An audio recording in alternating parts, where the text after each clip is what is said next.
Hello Steemit friends, আসসালামু আলাইকুম। Steemit learning চ্যালেঞ্জের পঞ্চম সপ্তাহে আপনাদের জানাই স্বাগতম। পঞ্চম সপ্তাহে আমি রাস্তার পাশে ফেরিওয়ালা বা হকার্সদের জীবন নিয়ে কথা বলবো। রাস্তার পাশে হকার্সরা অনেক সংগ্রাম করে দোকান পরিচালনা করে, শুধুমাত্র পরিবারের মুখে হাসি ফোটানোর জন্য এবং পরিবারের সদস্যের মুখের খাবার তুলে দেওয়ার জন্য। অনেক সময় ফুটপাতের এই দোকানগুলো পুলিশের অভিযানে রাস্তা থেকে উঠিয়ে দেওয়া হয়। তখন তারা দ্রুত সেখান থেকে দোকান সরিয়ে নেয়।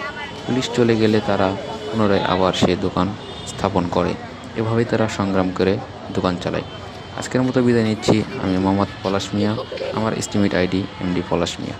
আসসালামু আলাইকুম।